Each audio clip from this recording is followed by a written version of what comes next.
Fox News alert, T-minus 3 hours until the polls close in California. And the Golden State finally decides if it's going to live or die.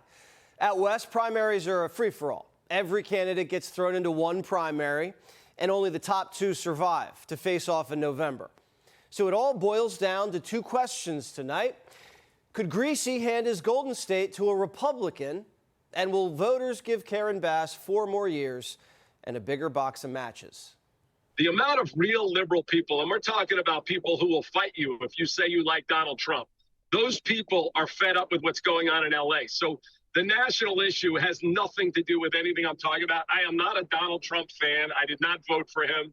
And I'm not going to sit here and tell you Spencer Pratt can save L.A. What I can tell you is the status quo is destroying it, and we need to try something different. California doesn't have an election day. It has an election month. They mail a ballot to anybody with a pulse, and some without, then count them until Thanksgiving. One of our producers, who hasn't lived in California for 8 years, got a ballot mailed to her parents' house. And her parents don't even live there.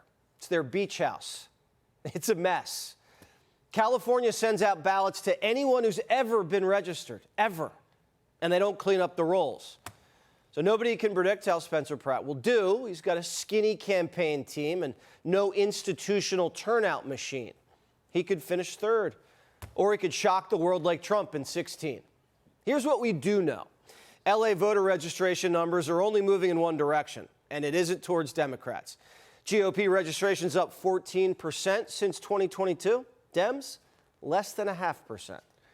Even Beverly Hills, the young voters who were supposed to be a lock, they're swinging to Republicans by double digits.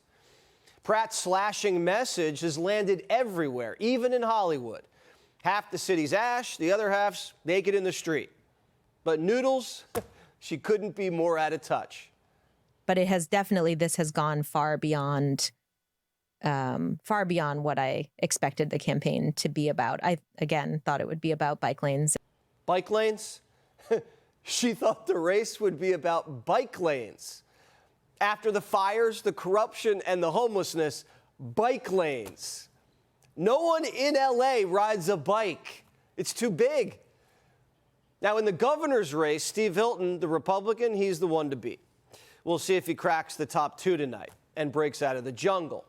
On the Democrat side, there's a big oil billionaire who basically bought his way to the top and has a way with words. I'm Tom Steyer, and I'm about to ride the D.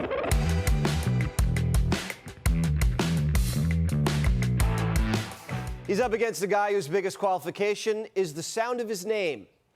In a state that's half Hispanic, Javier Becerra. He worked for Biden, but Biden didn't even know his name. I nominated Javier Becerra. Javier Becerra, excuse me.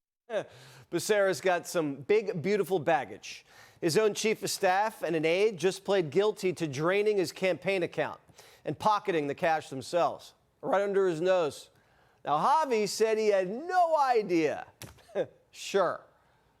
There are reports from the people involved that Becerra not only knew about it, he suggested it. Tom Steyer has ads running, which now Becerra's doing a cease and desist letter for, saying that he absolutely knew. It's impossible to believe that he didn't know. That's illegal. He broke the law. And so they could be about to nominate someone who's going to be indicted within the next few months. What is it about Democrats being so sleazy? Be sure to like and subscribe for all the Fox News latest on YouTube and catch full shows streaming now on Fox One.